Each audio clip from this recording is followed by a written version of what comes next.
അങ്ങനെ ഇന്ന് നമ്മൾ പോണത് എവിടേക്കാന്നറിയോ? പറഞ്ഞുതരാട്ടാ. ഞങ്ങളൊരു 4-4:30 വീട്ടിൽ നിന്ന് ഇറങ്ങിയിട്ടാ.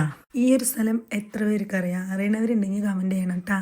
പിന്നെ ഈ ഒരു വഴി ഉണ്ടല്ലോ, ഇതിൽ വണ്ടി ഓടിക്കാൻ അടിപൊളി വൈബാണ് കേട്ടാ.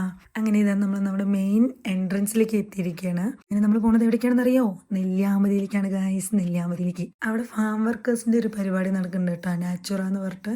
അത് കാണാൻ വേണ്ടിയിട്ടാണ് നമ്മൾ പോണത്. സമയം ഒരു 6:30 കഴിഞ്ഞതുകൊണ്ട് തന്നെ നല്ല വൈബായിരുന്നു. നല്ല കാറ്റും വെയിലും ഇല്ല, നല്ല രസമുണ്ടായിരുന്നു പോകാൻ വേണ്ടിയിട്ട്. അങ്ങനെ നമ്മളിതാ മെല്ലെ നെല്ലിയാമ്പതി ചുരം കയറാൻ വേണ്ടി സ്റ്റാർട്ട് ചെയ്തു.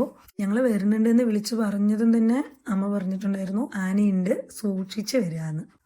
അതങ്ങോട്ട് കേട്ടപ്പോൾ സന്തോഷമായി. എനിക്ക് മാത്രമേ പേടിയുണ്ടായുള്ളൂ കേട്ടാ, അത് വേറെ വിഷയം. സാവോട്ടൻ ആനനെ കാണണം എന്നുള്ളൊരു മൈൻഡിൽ വണ്ടി പതുക്കെയാണ് ഓടിച്ചുകൊണ്ടിരുന്നത് കേട്ടാ.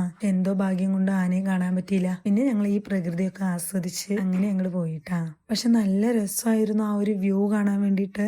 ഉണ്ണി ഇത് ആദ്യമായി കാണുന്നതുകൊണ്ട് അവൾക്ക് ഞങ്ങൾ നല്ലോണം വണ്ടിയൊക്കെ നിർത്തി എല്ലാ കാര്യങ്ങളും കാണിച്ചൊക്കെ കൊടുത്തിട്ടാണ് പോയത് കേട്ടോ. അതിന്റെ ഇടയ്ക്ക് കിടന്ന് അവൾ നല്ലോണം ഉറങ്ങുകയും ചെയ്തു. അങ്ങനെ നമ്മൾ നെല്ലിയാമ്പതി എത്തി. ഫാം ഹൗസിന്റെ ഉള്ളിലേക്ക് കയറാണ്. ഇതാണ് കേട്ടോ എൻട്രൻസ്. അങ്ങനെ ഞങ്ങളും വരുന്നത് നോക്കി അച്ഛനും അമ്മയും വെയിറ്റിംഗ് ആയിരുന്നു കേട്ടോ. വന്ന് ഞങ്ങൾ എല്ലാവരും അകത്ത് കയറി. ലൈറ്റും കാര്യങ്ങളൊക്കെ സെറ്റ് ചെയ്ത് അടിപൊളിയായിട്ടുണ്ടായിരുന്നു കാണാൻ വേണ്ടിയിട്ട്. ബാക്കി വിശേഷങ്ങൾ നാളത്തെ വീഡിയോയിൽ ഇടാം കേട്ടോ. ടാറ്റാ.